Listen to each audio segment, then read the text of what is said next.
오래전에 그 유석경 전도사님의 그 간증을 읽고 되게 은혜를 받았던 적이 있습니다. 이분은 원래 유명 학원 강사였습니다.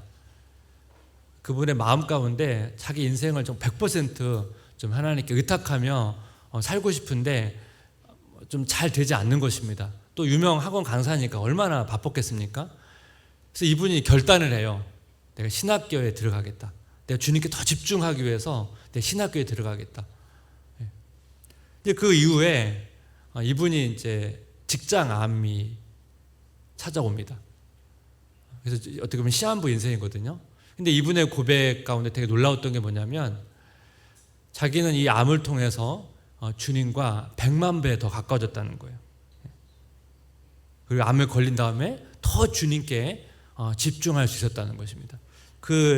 이번에 글 내용 가운데 어떠한 상황에서 하나님께서 나에게 가장 좋은 것을 주신다는 것을 확신한다. 이 병에서 낫는 것이 필요하다면 고쳐주실 것이고 죽는 것이 더 좋다면 천국에 데려가실 것이다. 이 땅에서도 예수님과 함께 사는 것이고 죽어서 천국에 가도 예수님과 함께 사는 것이다. 그러니 죽을 병 든 것이 나에게 절망할 일이 아니다. 그분이 이 암을 통해서 자기는 그 주님으로 인해 꽉 찬 인생을 살고 있다. 그런 고백을 하고 주님 때문에 너무 완벽한 행복을 누리고 있다. 그런 고백을 했습니다. 이 절망적인 상황에서 주님으로 인해서 꽉 찬 인생, 행복한 인생, 이 고백을 제가 생각이 나서 성도님이 한 주간 삶을 살면서 이러한 일상에서 은혜가 있으면 좋겠다는 그런 간절한 소망함이 있었습니다. 이런 은혜를 우리가 어떻게 누릴 수 있는지 오늘 본문을 통해서 좀 내용을 살펴보기를 원하는데요. 오늘 본문의 내용을 보게 되면 예수님께서 사역하신 그 핵심의 내용들을 요약하는 내용이 나옵니다. 마태복음 9장 35절 36절 예수께서 모든 도시와 마을에 두루 다니사 그들 회당에서 가르치시며 천국 복음을 전파하시며 모든 병과 모든 약한 것을 고치시니라. 무리를 보시고 불쌍히 여기시니 이는 그들의 목자 없는 양과 같이 고생하며 기진함이라. 예수님께서 이 땅에 오셔서 하신 사역을 세 개의 동사로 표현하는데 가르치시다, 천국 복음을 전파하시다, 고치시다. 이게 세 가지 핵심 사역을 설명하는 표현입니다. 근데 사실 이 구절은 마태가 산상순을 기록하기 바로 앞부분 마태복음 4장 뒷부분에서 이 구절을 기록했습니다. 이 구절은 지금 반복해서 지금 나온 구절입니다. 그리고 36절에서 예수님께서 이 모든 사역의 그 내적인 동기가 불쌍히 여기는 마음, 긍휼하심이다 이렇게 설명하고 있습니다. 그리고 이 예수님의 사역을 요약하는 내용 앞에 예수님께 고치시는 사역 두 가지 사건을 설명하고 있는데 하나는 두 맹인을 고치는 사건이고 또 하나는 귀신 들려서 말 못하는 사람을 고치시는 사건입니다.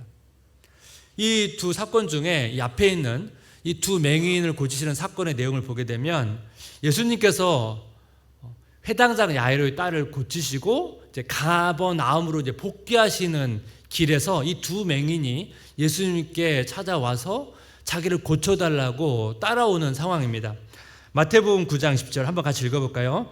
예수께서 거기에서 떠나 가실새 두 맹인이 따라오며 소리질러 이르되 다윗의 자손이여 우리를 불쌍히 여기소서 하더라. 다윗의 자손이여 우리를 불쌍히 여기소서.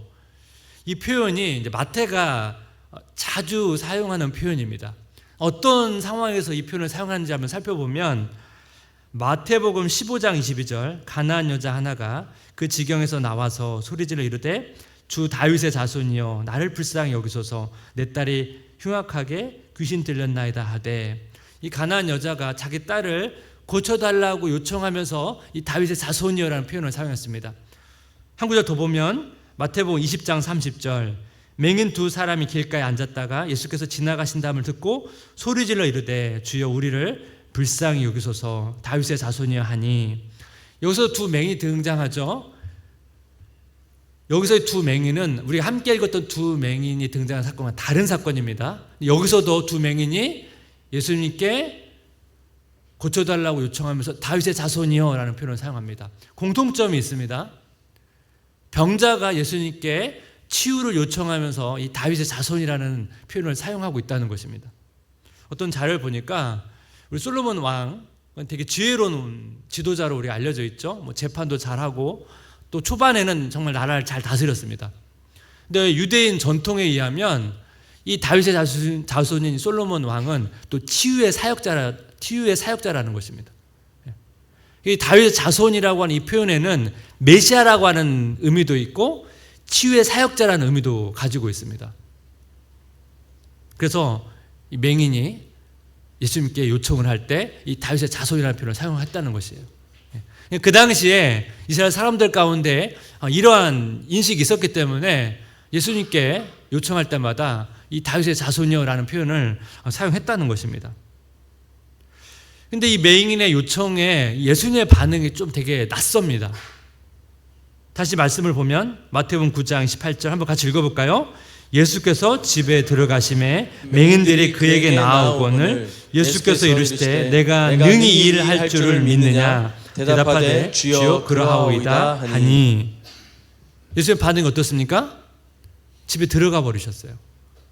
여러분 한번 상상해 보세요. 예수님이 지금 가버나움에 있는 사역의 본거지 아마 베드로의 집으로 추정이 되는데요. 거기를 향해서 지금 계속 걸어가고 있고 두 맹인이 계속 예수님을 쫓아가면서 다윗의 자손이여 우리를 불쌍히 여기소서 우리를 치유해 주소서 막 그러는데 예수님께서 그냥 집에 들어가 버리신 거예요. 그럼 우리가 예수님의 어떤 성품과 예수님의 모습을 상상해 볼 때 예수님의 이런 모습이 약간 낯설죠. 좀 바로 앞에 있는 사건과 한번 비교해 보면 좀 더 이해가 됩니다. 그 혈루증을 앓고 있던 여인이 그 사람들을 비집고 들어가서 예수님의 곶을 잡았죠. 뭔가 요청은 안 했어요. 행동만 했어요. 근데 예수님께서 걸음을 멈추시고 그 여인을 찾으신 다음에 구원을 선포하세요. 근데 지금 두 맹인은 지금 예수님을 보이지도 않는데 쫓아가면서 계속 소리 지르면서 요청하고 있거든요. 그런데 걸음을 멈추신 게 아니고 그냥 집에 들어가 버리셨어요. 이 연결된 두 사건을 비교해 보면 예수님의 지금 이 모습은 되게 낯설단 말이에요. 우리가 인간관계에서 누군가 이런 반응을 하면 아마 상처받으실 거예요. 근데 하나님께서 때로는 하나님의 자녀에게 이런 모습을 보일 때가 있다는 것입니다. 여러분 신앙생활 이런 거 경험해 보셨죠? 내가 정말 간절히 원하고 요청하고 기도해도 아무런 반응도 없고 계속 그러한 문제를 끌어안고 살아갈 때 우리는 예수님을 향해서 이러한 낯섦을 느낄 때가 있습니다. 왜 예수님께서 이렇게 반응하실까? 사실 모든 그 이유를 다 파악하기는 어렵지만 때로는 예수님께서 우리의 신앙을 테스트할 때가 있다는 것입니다. 예수님께서는 우리의 반응을 보기를 원하세요. 그래서 예수님께서 우리를 테스트할 때 우리의 반응을 한 두 가지 정도 정리하기를 원하는데 예수님의 테스트에 관한 우리의 반응 첫 번째는 뭐냐면 영적 집중력 유지하기입니다. 예수님께서 두 맹인의 외침을 거절하세요. 그리고 집으로 들어가 버리세요. 그럼 이 두 맹인의 행동이 되게 여러분 주목해 볼 필요가 있는데 마태복음 9장 10절 다시 보니까 예수께서 집에 들어가시면 맹인들이 그에게 나아오거늘 예수께서 이르시되 내가 능히 이 일을 할 줄을 믿느냐 대답하되 주여 그러하오이다 하니. 두 맹인은 예수님의 집에 따라 들어갔습니다. 이 두 맹인의 행동을 보면서 참 도전이 됐어요. 만약 제가 이 두 맹인의 모습이었다면 나는 그 예수님이 거하시는 집에 따라 들어갔을까? 그런 생각이 문득 들더라고요. 성도님이라면 여러분 어떻게 하시겠습니까? 저는 집까지 못 따라 들어갔을 것 같아요. 외치다가 예수님의 반응을 보고 그냥 집 앞에서 머무르지 않았을까 그런 생각을 했습니다. 근데 이 두 맹인은 포기하지 않아요. 끝까지 예수님이 거하시는 집에까지 따라 들어갑니다. 그래서 예수님께서 집으로 들어온 두 맹인을 향해서 질문을 던집니다. 내가 이 일을 능히 할 줄을 믿느냐? 무슨 의미입니까? 네가 진짜 믿고 나한테 구하는 거냐? 아니면 그냥 호기심 때문에 따라온 거냐? 전에도 한번 말씀드린 것처럼 예수님의 소문 때문에 그 당시 여러 동기로 예수님을 따르는 사람들이 되게 많았거든요. 예수님께서 테스트를 하시는 거예요. 예수님께서는 이 맹인의 어떤 치료보다도 이 맹인의 믿음에 더 초점을 맞추신 것 같습니다. 만약 치료에 포커스가 있었다면 여러분 그냥 길을 가는 도중에 치료하시면 되잖아요. 굳이 지게 질문을 던질 필요가 없잖아요. 예수님께서 이 두 맹인의 믿음을 점검하시기 위해서, 이 믿음을 성장시키기 위해서 때로는 이 맹인의 외침에 거절하시면서, 때로는 침묵하시면서 이들의 반응을 보신다는 것입니다. 동일하게 예수님께서 우리에게도 마찬가지죠. 우리의 어떤 믿음을 위해서, 우리의 신앙을 위해서 때로는 침묵하시기도 하고, 때로는 우리에게 어떤 행동을 촉구하시기도 하고, 여러 가지 모습으로 우리에게 반응하신다는 겁니다. 본문을 묵상하다가 성경에 한 떠오르는 스토리가 있었습니다. 예수님께서 이제 체포당하기 전에, 십자가에 돌아가시기 전에 제자들을 이제 감람산에 있는 겟세마네 동산으로 이끌고 갑니다. 그때 베드로, 야고보, 요한을 데리고 가서 제자들에게 기도하라고 부탁을 하거든요. 마가복음 14장 32절, 34절, 37절, 그들이 겟세마네라 하는 곳의 이름에 예수께서 제자들에게 이르시되 내가 기도할 동안에 너희는 여기 앉아 있으라 하시고 베드로와 야고보와 요한을 데리고 가실새 심히 놀라시며 슬퍼하사 말씀하시되 내 마음이 심히 고민하여 죽게 되었으니 너희는 여기 머물러 깨어 있으라 하시고 37절, 돌아오사 제자들의 자는 것을 보시고 베드로에게 말씀하시되 시몬아 자느냐 내가 1시간도 깨어 있을 수 없더냐. 예수님께서 제자들에게 기도를 부탁하시고 기도하고 다시 오니까 제자들이 자고 있는 거예요. 여러분, 언제까지 제자들이 깨어 있다가 잠들었을까요? 10분, 20분, 30분? 우리는 모르죠. 어느 시간 기도하다가 잠들었습니다. 왜 제자들은 이렇게 중요한 순간에 잠이 들었을까요? 제가 묵상을 하기 시작했습니다. 상상하면서. 그럼 이 본문의 좀 상황을 좀 알아야 되거든요. 이게 목요일 저녁이에요. 목요일 저녁에 제자들을 모아놓고 유월절 성만찬을 집행합니다. 이 성만찬이 끝난 다음에 예수님께서 이제 제자를 데리고 감람산 겟세마네 동산에 가셨고 거기서 이제 기도 부탁을 하신 거거든요. 여러분, 그럼 상황을 보시면 목요일 저녁에 성만찬을 마치고 그 다음에 이제 감람산 겟세마네 동산으로 갔으니까 예수님께서 기도를 부탁하신 시간은 목요일 굉장히 밤 늦은 시간이라는 것을 알 수가 있습니다. 복음서를 보게 되면 예수님께서 중요한 일을 앞두고 혼자 막 산에 가셔서 초야 기도를 하실 때가 있었거든요. 근데 지금 본문에서는 이 중요한 일을 앞두고 제자들 데리고 간 거예요. 그리고 기도를 부탁하신 거죠. 그럼 시간상 보면 이 제자들 입장에서는 굉장히 이제 피곤한 시간이라는 것을 알 수가 있습니다. 만약 제자들이 영적으로 되게 충만해 있었다면 몸은 너무 피곤한다 할지라도 열심히 기도했을 텐데 이 제자들의 영적인 상태가 그 당시 이렇게 좋지는 않았습니다. 서로 누가 높은지 막 경쟁하고 그런 상황이었거든요. 그러니까 제자들의 영적인 상태가 좋지 않아요.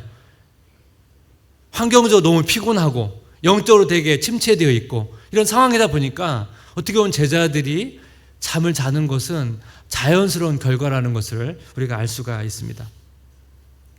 우리도 마찬가지죠. 우리가 좋은 컨디션을 할지라도 우리가 영적인 상태가 좋지 않으면 사실 말씀 보고 기도하는 게 쉽지 않아요. 예배도 사실 집중이 잘 되지 않습니다. 아무리 환경이 좋아도 우리가 영적인 상태가 좋지 않으면 우리가 예수님께 집중하기 어렵다는 것입니다.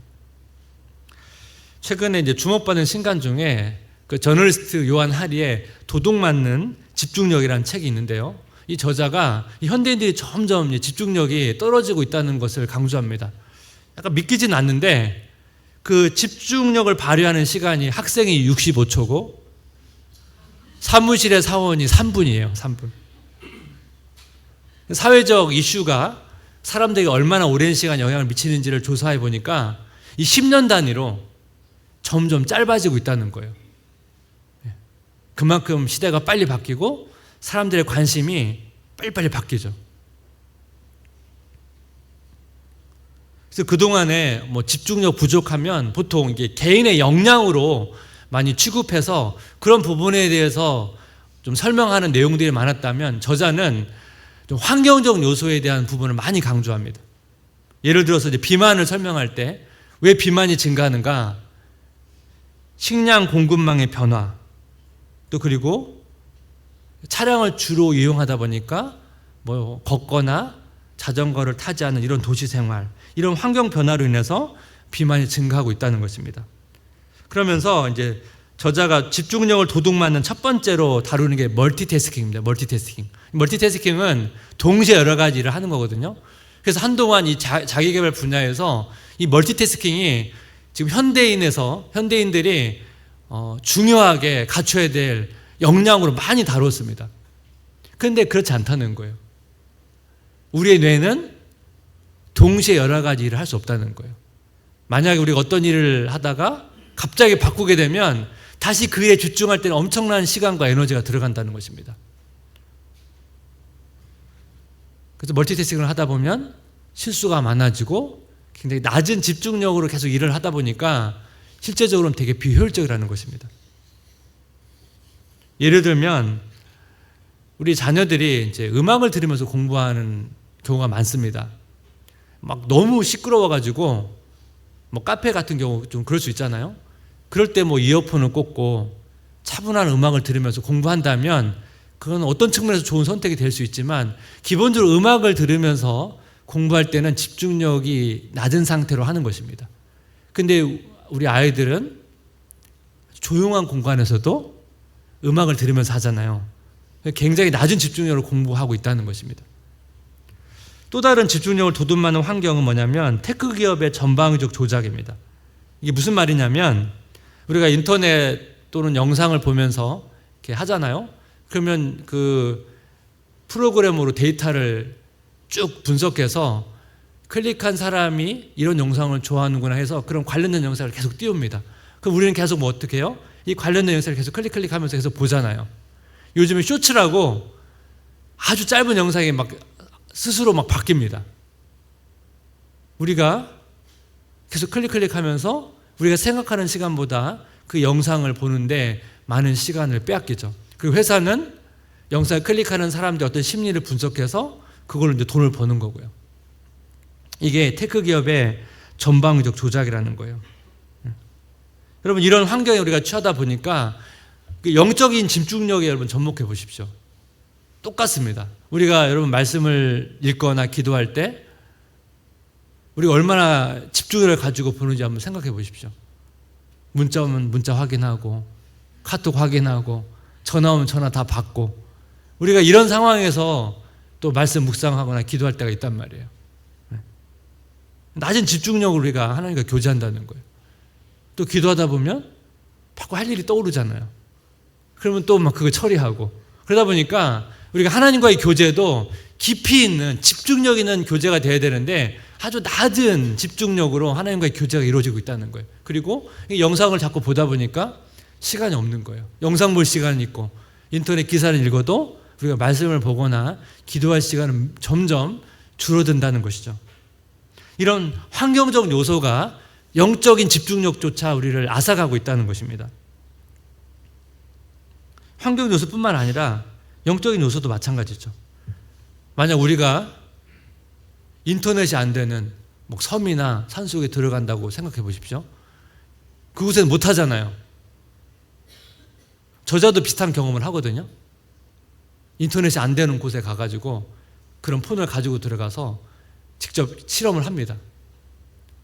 근데 여러분 아무리 그런 곳에 간다 할지라도 내가 영적으로 내가 충만하지 않으면 그곳에서 말씀 보고 기도하지 않을 수도 있잖아요.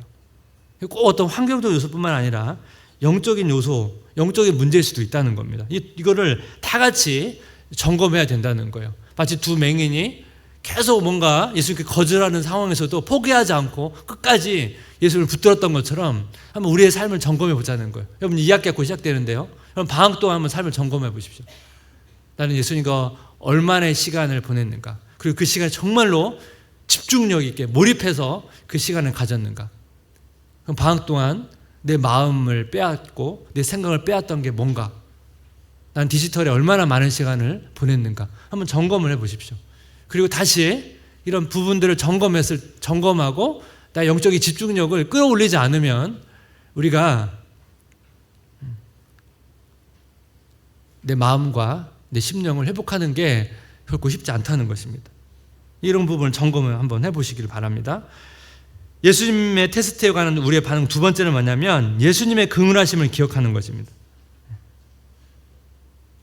두 맹인이 예수님께 계속 외치고 소리 지르고 도와달라고 해도 계속 거절을 당하니까 그 두 맹인의 마음 가운데도 낯선 예수님의 모습을 보지 않겠습니까? 이런 때에 기억해야 될 게 있다는 거예요. 그런 상황에서도 예수님의 마음은 우리를 향해서 긍휼히 여기시는 마음, 불쌍히 여기는 마음을 가지고 있다는 것을 우리가 기억해야 된다는 거예요. 마태복음 9장 36절 한번 같이 읽어볼까요? 무리를 보시고 이는 그들이 목자 없는 양과 같이 고생하며 기진함이라. 여기서 불쌍히 여기시다라는 단어가 여러분 많이 들어보셨을 거예요. 이 단어가 예수님의 성품, 예수님의 마음을 표현하는 되게 핵심적인 단어인데 이 단어의 이제 명사형이 이제 창자, 몸의 장기 기관을 뜻하는 단어거든요. 그러니까 이 불쌍히 여긴다는 것은 마음 깊은 곳에서 우러나오는 연민의 마음을 뜻하는 단어입니다.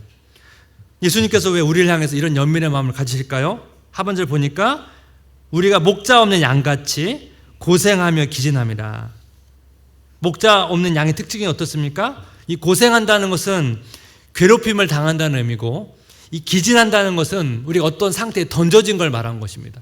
그러니까 이거 그림을 여러분 상상해 보면 목자 없는 양, 부모 없는 고아가 괴롭힘을 당하고 마치 버려진 그런 상황. 예수님께서 우리를 그런 마음으로 바라보신다는 것이죠. 그것을 우리가 기억해야 된다는 것입니다. 이것을 좀 잘 보여주는 소설이 있습니다. 그 C.S. 루이스의 그 나냐 연대기를 보게 되면 마법사의 조카라는 소설이 있거든요. 거기에 디골이라고 하는 인물이 있습니다. 이 디골이는 어머니가 너무 아파요. 디골이 마음 가운데 어머니가 회복되기를 간절한 소원함이 있어요. 그래서 그 예수님을 상징하는 아슬란에게 고백을 합니다. 제발 부탁이에요. 엄마를 낫게 해줄 어떤 것을 주실 수 없는지요. 근데 이 디골이 마음 가운데는 어떠한 어려움이 있었냐면 그 아슬란이 창조한 세계가 나냐거든요. 마치 우리가 하나님께서 천지 창조한 것처럼 에덴 동산을 창조한 것처럼. 근데 이 디골의 잘못으로 그 아슬란이 창조한 나냐라는 세계에 마녀가 들어옵니다. 그래서 디골이는 이 자기 잘못 때문에 마녀가 들어왔잖아요. 그래서 어떤 마음을 갖게 되냐면 죄책감이죠. 자기 잘못 때문에 어머니를 회복할 기회를 잃어버렸다고 생각해요. 자기 잘못 때문에 어머니 회복되지 않을 거다. 그런 생각을 합니다. 어떻게 보면 이렇게 실망한, 낙심한 마음 가운데 있는데 이때 이제 그 아슬란을 보게 됩니다. 책의 내용을 보게 되면 디골이는 내내 사자의 커다란 발과 발톱만 쳐다보고 있다가 마침내 실망해 낮은 눈으로 사자의 얼굴을 올려다보았다. 평생을 두고 이토록 놀라본 적이 있을까? 사자는 황갈색 얼굴을 디골의 얼굴에 바싹 갖다 댔는데 놀랍게도 사자의 눈에는 반짝이는 눈물이 괴어 있었던 것이다. 그 눈물이 디골의 눈물보다 더 크고 맑아서 디골은 한동안 사자가 자기보다 엄마를 더 가엽게 생각하고 있나 보다 느꼈다. 디골이가 아슬란의 얼굴, 예수님의 얼굴을 바라보았을 때 눈물을 본 거예요. 자기가 엄마를 불쌍히 여기는 마음보다 이 아슬란이 더 불쌍히 여기고 있다는 사실을 발견하게 됩니다. 이 디골이라는 인물은요, C.S. 루이스의 어린 시절을 반영한 인물입니다. 그 C.S. 루이스가 어린 시절에 이제 부모님을 따라 교회를 다녔는데요. C.S. 루이스의 엄마가 아주 아팠습니다. C.S. 루이스가 기도를 해요. 엄마를 회복시켜 달라고. 그런데 엄마가 이제 죽게 됩니다. 이때 C.S. 루이스는 엄청난 상실감을 경험합니다. 그래서 교회를 떠나요. 오랜 시간 이제 무신론자로 살거든요. 제가 생각해 볼 때는 C.S. 루이스는 어린 시절에 예수님을 만난 것 같지는 않아요. 그냥 부모님을 따라갔다가 어머니 죽음으로 인해서 신앙의 회의가 들어서 그냥 교회를 떠난 것 같습니다. 나중에 시간이 지나서 하나님을 깊이 만나고 C.S. 루이스는 어머니의 죽음에 대해서 많이 생각했던 것 같습니다. 제가 어렸을 때 어머니가 죽었을 때 예수님은 어떤 마음이셨을까? 그것을 디골이라고 하는 인물을 통해서 보여주고 있는 거예요.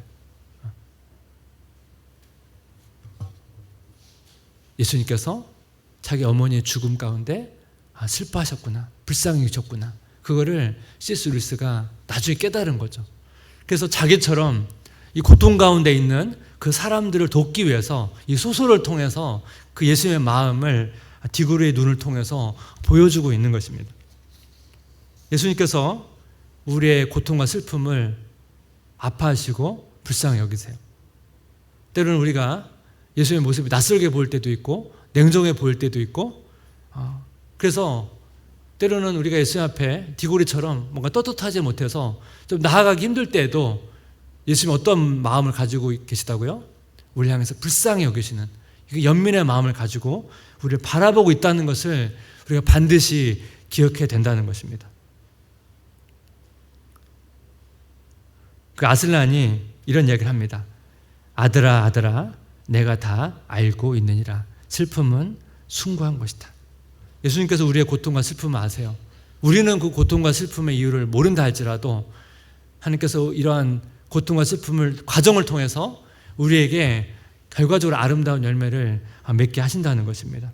그래서 우리가 예수님의 이런 마음을 날마다 가져야 된다는 것입니다.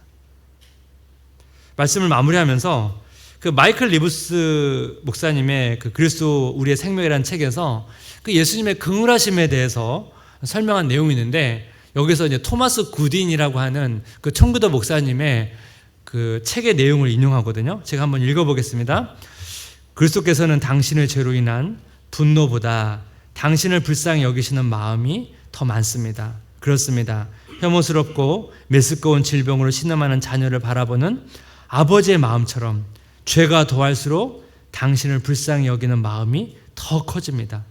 그분의 증오는 고스란히 당신의 죄를 향해 쏟아 부어질 것입니다. 결국 죄를 파괴하고 멸하셔서 당신을 죄로부터 자유롭게 하실 것입니다. 하지만 그런 과정에서 그분의 마음은 더욱 당신에게로 이끌릴 것입니다. 당신이 죄 아래에 있을 때에도 당신을 향한 그리스도의 마음은 당신이 고통 아래 신음할 때만큼이나 당신에게로 이끌립니다. 그러므로 두려워하지 마십시오. 누가 우리를 그리스도의 사랑에서 끊을 수 있겠습니까? 마이클 레브스가 이 내용을 이제 정리하면서 이렇게 요약을 합니다. 신자 안에 있는 죄는 질병이다. 그리스도께서 미워하시는 질병이다. 그러나 이 죄는 그리스도의 긍휼을 이끌어낸다. 당신의 죄를 지을 때 영광 가운데 계신 예수의 첫 번째 반응은 연민이다. 그 다음 한번 같이 읽어볼까요? 당신은 죄책 안에서 그리스도로부터 도망치지만 그리스도께서는 은혜 안에서 당신을 향해 달려가신다. 당신은 죄책 안에서 그리스도로부터 도망치지만 그리스도께서는 은혜 안에서 당신을 향해 달려가신다. 우리가 여러분 한 주간 삶을 살다 보면 우리 본성상, 우리 본능상, 우리의 또 마음의 생각이나 행동을 통해서 예수님과 멀어지는 생각이나 행동을 할 때가 있습니다. 또 때로는 마음이 멀어질 때도 있습니다. 그때 뭘 기억해야 된다고요? 그런 때라 할지라도 예수님께서 우리를 향해서 연민의 마음으로 달려오신다는 것을 기억해야 된다는 것입니다. 그래야 우리가 도망가는 것을 멈추고 다시 주님을 향해서 여러분 달려갈 수가 있습니다. 제 신앙생활을 돌아보면 사실 여러분 신앙 여정 가운데 죄를 지을 때가 있습니다. 죄에 넘어질 때가 있습니다. 그리고 어떤 자신의 어떤 행동과 모습 속에서 굉장히 실망할 때가 있습니다. 굉장히 좌절할 때가 있습니다. 여러분 그런 경험이 많으시잖아요. 그때마다 이 예수님의 긍휼하심을 우리가 깊이 경험하지 않으면 굉장히 낮은 자존감으로, 굉장히 실패감으로 그렇게 우리가 이런 시간들을 보낼 때가 많습니다. 예수님의 긍휼하심을 우리가 풍성히 우리가 기억하고 맛보고 누려야만 그때마다 우리가 어떻게 다시 힘을 내어서 용기를 내어서 예수님을 향해 달려갈 수 있다는 것입니다. 여러분 이런 은혜를 여러분 한 주간 동안 여러분 누리시면 좋겠습니다. 예수님의 그 긍휼하심을 우리가 기억하면서 예수님을 자꾸 도망가는 삶이 아니고 예수님께 집중력을 가지고 예수님께 달려가시는 그런 복된 삶 되시기를 주님의 이름으로 기도하고 축복합니다. 우리 같이 한번 그 예수님의 긍휼하심을 생각하면서 이렇게 고백하면 좋겠습니다. 예수 나의 좋은 치료자, 예수 나의 좋은 치료자. 예수님께서 우리의 눈을 바라보시며 그의 눈이 머문 곳은 나의 슬픔과 고통, 나의 슬픔과 고통. 고개를 들어 그의 눈을 볼 때에 고개를 들어 그의 눈을 볼 때 난 알았네. 난 알았네. 예수 나의 좋은 치료자, 예수 나의 좋은 치료자. 예수 나의 좋은 치료자, 예수 나의 좋은 치료자. 그의 손길이 닿는 곳은 그의 손길이 닿는 나의 상처와 곳은 아픔, 나의 상처와 영원히 흐를 것 같았던 눈물 영원히 흐를 것 같았던 눈물 다 멎었네. 다 멎었네. 예수 나의 치료자, 예수 나의 치료자. 그 예수님을 노래하면 좋겠습니다. 나 노래하리라. 우리 불쌍히 여기시는 전한 나를 돌아보시 구세주를 찬양. 하늘 닿는 곳까지 하늘 닿는 곳까지 내 손 들리라. 내 손 들리라. 예수 나의 치료자. 예수 나의 치료자. 우리 다시 한번 고백할까요? 예수 나의 좋은 치료자, 예수님의 그 은하심을 바라보면서 그의 눈이 머문 곳은 나의 슬픔과 고개를 들어 그의 눈을 볼 때에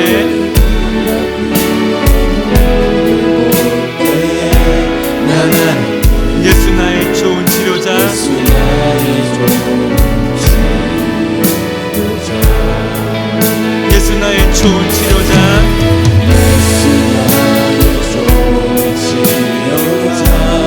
그의 손길이 닿는 곳은 그의 손길이 나의 상처와 아픔, 나의 상처와 영원히 흐를 것 같았던 눈물